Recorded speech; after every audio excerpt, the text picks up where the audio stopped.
Hello everyone, welcome back to the channel. Welcome back to day 8 of Spoiler Talk for Commander Legends. We have a ton of cool cards for you today. We are going back on MTG Goldfish because of the lovely translations that they do. In the description we'll put where these came from if you want to go check out the original posts, go support the original creators, all that good stuff. With that said, let's get into the cards for today. First thing I want to talk about is Rakasha Debaser. 4 black for a creature cat demon. Is a 6/6. Whenever Rakasha Debaser attacks, put target creature card from a defending player's graveyard onto the battlefield under your control. It has Encore for 6 black. So this gets out of hand very quickly. This is a really good Encore ability. The theft abilities of this, you want to be in a deck that's milling your opponents to really get full advantage of this, but things just die in Commander, so this is probably still good enough even if you're not playing a dedicated mill deck, or mill your opponent's deck.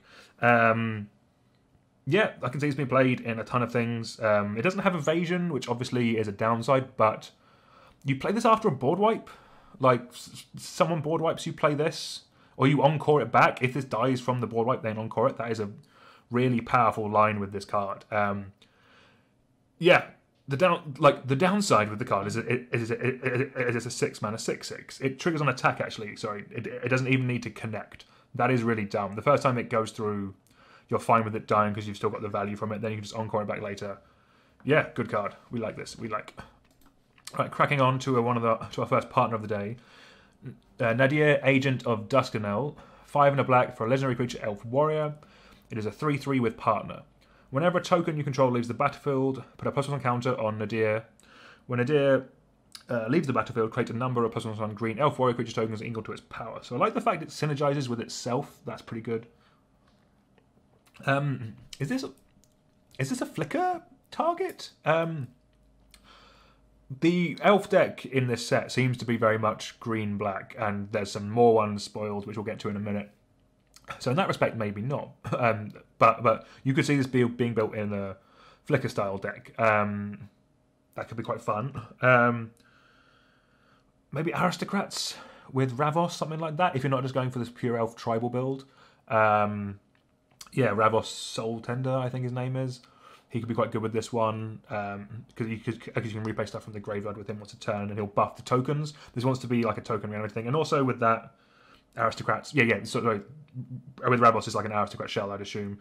Then you could do Jund tokens with Tana, hit face, get some tokens with her, buff this lad. Yeah, seems interesting.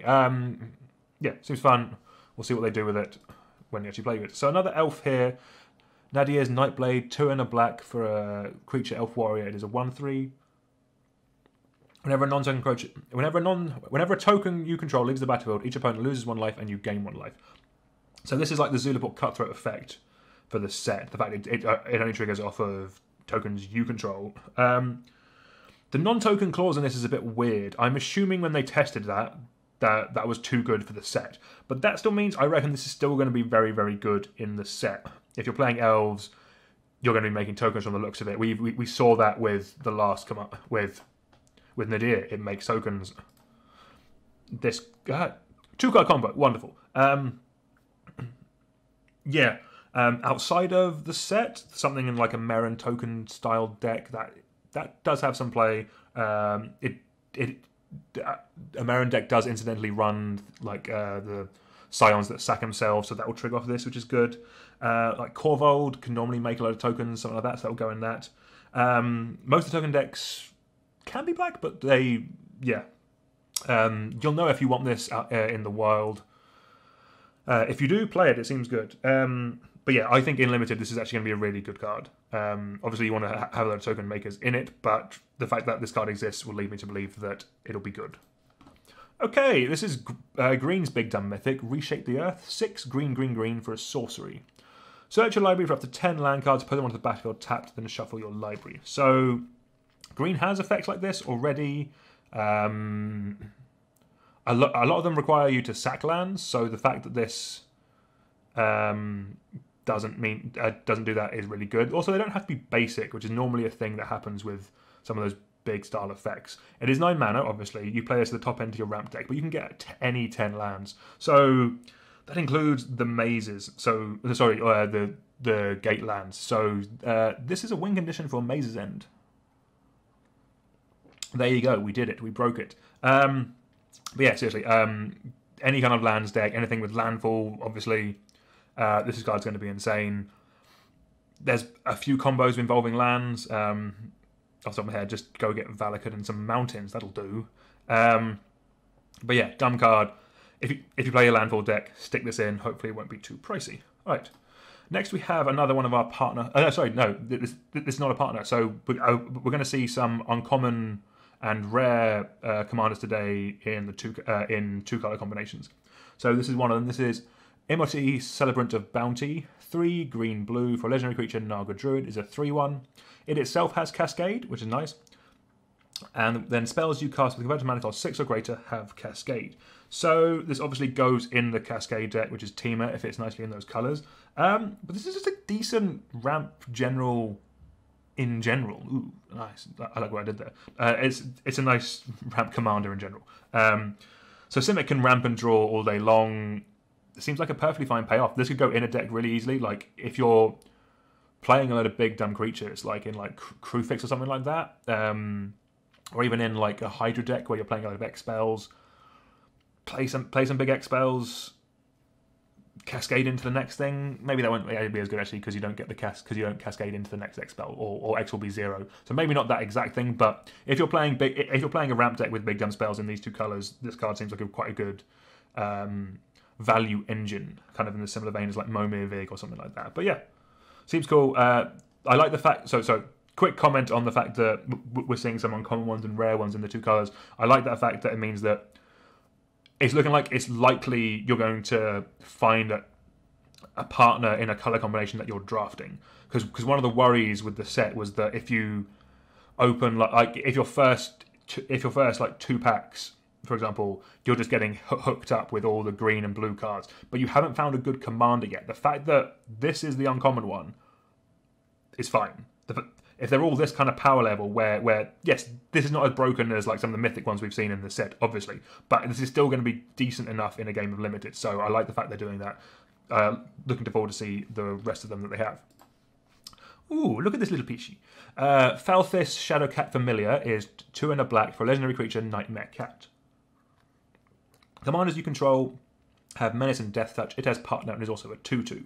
So this is obviously good in like an aggro style deck. All I want to do is partner this with Togo, the one that makes rocks when you play a land, and start throwing death touchy rocks at people. I'm pretty sure that works. Please correct me if I'm wrong, but that seems like a ton of fun. That might be something that I build in the wild. Because yeah, I liked the throw rock one anyway, but the fact that it's then is guaranteed, pretty much guaranteed removal, obviously indestructible, that kind of stuff. Like hexproof, it will suck, but yeah, those two together seem quite fun. I might try brewing something with that and making it for the channel. Maybe one of the instant deck decks we've started doing, so that could be fun. All right. Next, we have one of our board wipes in the set, Necrotic Hex, 6 and a black for a sorcery. Each player sacrifices 6 creatures. You create 6 tapped 2/2 black zombie creature tokens. This card is going to be really good in limited. Obviously, it doesn't scale as well in Commander. Things can get out of hand in the wild. Excuse me. This is obviously not as good against like token decks or any go wide decks, but in limited, I think this would be quite good. The fact that it makes players sacrifice stuff does mean that it's just going to utterly hose any kind of Voltron deck with that's suiting up a couple of creatures with like indestructible things. So this might be meta dependent. I don't think this gets in over like Damnation or Toxic Deluge, like the really premium stuff. But this card will probably be cheap, and if you're looking for a budget option, there will be times when this isn't as great, but there'll be times when this is actually pretty good if you're playing against, yeah, as I said, anything that's Voltron-y. And obviously, yeah, in limited, we haven't seen too many board ups. There was the white one yesterday. I'm fine with black having a 7 mana one. That's not the end of the world. Okay, so let's crack on. Next we have Nightshade Harvester. 3 and a black for a creature elf shaman. It is a 2/2. Whenever a land enters the battlefield under an opponent's control, that player loses 1 life. Put a +1 counter on Nightshade Harvester. So I don't think this necessarily has to go in the elf tribal deck. I think they've made it an elf so it can, and will synergize with that. But this goes in like the black-white drainy deck that we've seen in limited anyway. In the wild, there's a normal commander. I want to play this in Yarok because I'm pretty sure this will double twice. It's a permanent you control, therefore I'm pretty sure it will double twice. So that's fine. The way I see this playing is you play it out, it goes round a turn cycle, you see how big it is. Best case scenario, it's a 5/5, I guess. Basically, just leave this out, hope it doesn't die, let your opponents kill themselves for playing lands, which they will need to be doing, and then when this becomes a 10/10 or a 12/12, start hitting face with it. Yeah, seems cool. Okay, so the next card I want to talk about is Ik-Tekik Salvage Splicer, 4 and a green for legendary creature Human Artificer. It is a 1/1. When it enters the battlefield, create a 3/3 colorless golem artifact creature token. When an artifact is put into a graveyard from the battlefield, put a +1/+1 counter on Ik-Tekik and +1 counter on each golem you control. It has partner. So we're going to be coming on to a couple of golems that we've seen. Whether this becomes a whole tribal deck within the format is going to be interesting to see. It is leading me to believe that there will be a mono brown deck, like an all artifact deck, in the format. However, there isn't going to be a. They probably couldn't make enough playables to just make that work, to make that viable. So what I think they've done is kept it. The base of the deck will be mono brown. It'll reward you for playing artifacts, but the commanders will have color identities. So with green, you can play some ramp cards with your artifacts. With I think the color combination will probably be black or red to make it work. There's some sack stuff in those colors. So with black you get removal, with red you get burn, that kind of thing. So I think this will be the general in that kind of deck. On the golem topic, we have Golem Artisan. It's 5 mana for an artifact creature golem. It is a 3/3. There's 2 activate abilities. Pay 2 mana, target artifact creature gets +1/+1 until end of turn, and pay 2 mana, target artifact creature gains your choice of flying, trample, or haste until end of turn. So this, if there is a artifact deck running around, this will be really good in that. Not a lot of other decks will want it, so it could be a bit of a sleeper. Keep an eye on it. Mono brown can be a ton of fun. And then obviously to go in that deck is Meteor Golem, which is a big removal spell. This will probably go in a lot of decks and probably be quite a high pick. But the Golem deck, if there is indeed a Golem tribal deck, will definitely want that. So moving back to the Elf deck, we have Elvish Dreadlord, 3 black for a creature zombie elf. It is a 3/3 with Death Touch. When it dies, non-elf creatures get -3/-3 until end turn, and it has Encore. This card is really, really good. I like this card. So obviously this is an elf tribal board wipe. Anyone who's ever played elves will know that 7 mana is not that hard to get to. So out in the wild, this is going to be really good. I'm looking to put this in my Sultai Elves deck. This is great. I love it. I will play it. You should all play it. This is going to be a house in limited, I think. A very high pick and a reason to get into the elf deck, I would say. Talking of reasons to get into the elf deck, what is this? Abomination of Llanowar. 1 black-green for legendary creature elf horror. It is a star. Vigilance. It has vigilance and menace. Abomination of Llanowar's power and toughness are equal to the number of elves you control plus the number of elves in your graveyard. Elf cards in your graveyard. So if there's any tribal stuff, it'll trigger off that as well. What am I looking at? This looks ugly. Obviously, this is a great commander for the elf deck. It's a beta. It wants to just hit. Smash face, Vigilance and Menace does that. It'll do defense as well.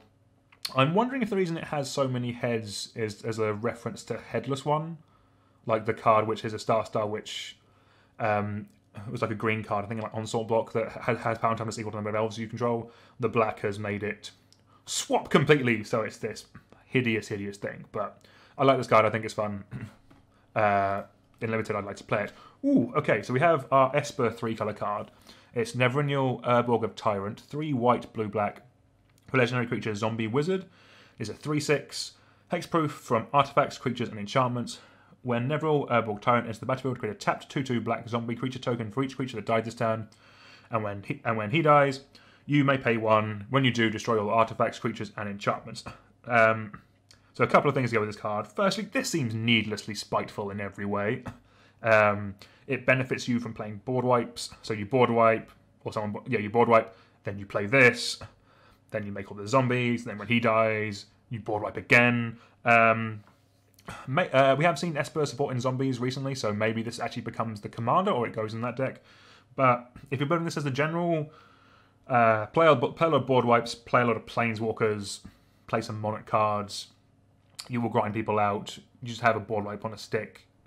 Seems good. Seems fun for you. I know people who will play this and I won't have a good time, but all good fun. Alright, next we have Flamekin Herald, 2 in a red for a 3/2 creature elemental wizard. Commander spells you cast have Cascade. I am kind of wondering if this just goes in a lot of red decks. If you're a mono red deck that's struggling for card draw, this might go in that. If you're playing one of the cheap red commanders, or if you're playing partner with red, this is actually gets really good because obviously with partner you're more likely to trigger this because both commanders that you cast will have Cascade, so that's pretty good. Obviously goes in the Cascade deck, which they seem to be really pushing. There's a lot more spells with Cascade than I thought there were going to be, to the extent that it's actually going to be a viable deck in Limited, and should be a ton of fun outside of it. But yeah, play this card. It is good. It's card advantage. This card is good. Even if it's basically it's a 3-mana spell, 3-mana 3/2 that at some point later will basically draw you a card and put something into play, which is good. So that gets in. Next we have Jury, Master of the Review, black and a red for legendary creature human shaman. It is a 1/1. Whenever you sacrifice a permanent, put a +1 counter on Jury, Master of the Review. When it dies, it deals damage equal to its power to any target. So, is this better or worse than Mortician Beetle, which is now a common? Oh, these hot takes, they are so hot. So this does have a bit more play to it, obviously, than Mortician Beetle. It sacrifices a permanent. I believe Mortician Beetle was just whenever a player sacrifices a creature. So there is some play to this, which I think the interesting part is you play this with fling and stuff like that. So you fling it at one opponent, then another opponent takes the damage. If you can find ways of buffing its power and toughness, so obviously by sacking your stuff, it goes in now to our deck. You drain people from life. Then you use fling to fling it at one person, and then Jury will deal damage to one player, fling will deal damage to another player. That seems kind of fun. In the wild, I think this could actually be decent. You want to play stuff that obviously buffs its power. So in this deck, because you have black, you can play like Urborg, and then you play spells like Lashwraith and things that just buff its power equal to the number of swamps you control. And then you run all the fling effects and fling this creature at them, at your opponents. That could be fun. I could get on board with that. It's an uncommon one, but it's doing what Radcos wants to do, so it could be good. And now this one I do like. Arami of the Deadtide, 1 blue-black for legendary creature Merfolk Wizard. It is a 1/4 and it has tap, exile cards from your graveyard equal to the number of opponents you have. Target creature card in your graveyard gains encore until end of turn. The encore cost is equal to its mana cost. If this had partner, this would be my favourite card in the set, probably. But so if you could partner that with green or something, but it doesn't. Let's talk about the card in front of us. I really like that ability. There's so much stuff you can do with it. The downside is obviously you still have to pay the mana cost. So it's going to be a very mana-heavy deck in colours which don't ramp spectacularly well. If you can focus on the black side, then maybe you can use the kind of mono-black ramp style effects. But there's so many cards. Like there's so many good ETB effects you can double with this. Like even like Muldrifter coming back is really good. Although it's quite expensive actually. I don't get to evoke it, but you can get back like Snapcaster, Gearhulks, Grave Titan. That is awesome. And then there's obviously the die effects. Because with Encore you sack at the end of turn, it doesn't get exiled. It sacks. So Wormcoil Engine. There you are. Card broken. We broke Wormcoil in 2020. Well done us. Yeah, this card is good. If I end up playing... So, from the ones we've seen, all these uncommon ones seem good and seem playable. Like, I'm liking that. That is really good. I'd be happy playing that commander. So, going back to the mono-brown style thing, and we have Commander's Plate. It's 1 mana for an artifact equipment. Equipped creature gets +3/+3 and has protection from each colour that's not in your commander's colour identity. Equip commander 3 and equip generally is 5. So obviously this is great in the mono brown deck because but by mono brown I mean colourless. If anyone wasn't aware of that, artifacts used to be brown, sweet brown, and now they're just this, and now they're grey. But yeah, so this goes great in that deck because it will have protection from every colour. So if you're playing Kozilek or something like that, that would go in there. I like the fact that this is support for like mono-coloured decks. If you're playing a mono-coloured commander, this seems like a decent payoff for that. Yeah, 4 mana, give it protection from everything. From everything apart from your 1 colour. You're going to, like, everyone in this format is going to be in... The majority of people are going to be in 2 colours, at least in this format. So if you go monocolour in your format and you get this as one of your payoffs, that could be really good. It's good to see them supporting single-coloured decks, because obviously the plus side with single-coloured decks is that they will hit their mana, like the colours of their mana, easily. The downside is they don't have other colours to support them. So giving this to them to support them does seem like a reason to play monocoloured, which is quite cool. And the last card we have is Lathiel, the Bounteous Dawn, or Bounteous Dawn. 2 green-white for a legendary creature, unicorn, excuse me. It has lifelink, and at the beginning of each end step, if you gain life this turn, distribute up to that many +1 counters among any number of other target creatures. So, obviously this is a life-gainy +1 countery thing that seems to be doing what white-green want to do in this set. I wonder if there's a combo with this. There might be. Just by itself, this card is decent. If it can swing through, it becomes a 4/4. Then the next turn it becomes an 8/8. That kind of thing.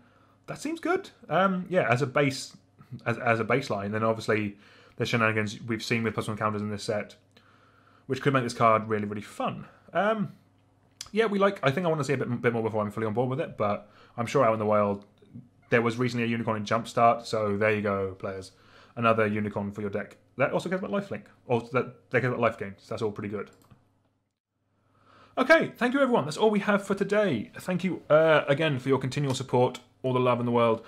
We'll be back tomorrow with episode 9. I will do a count. I think it's episode 9. No, it's day 9, episode 8, because we did the double episode yesterday.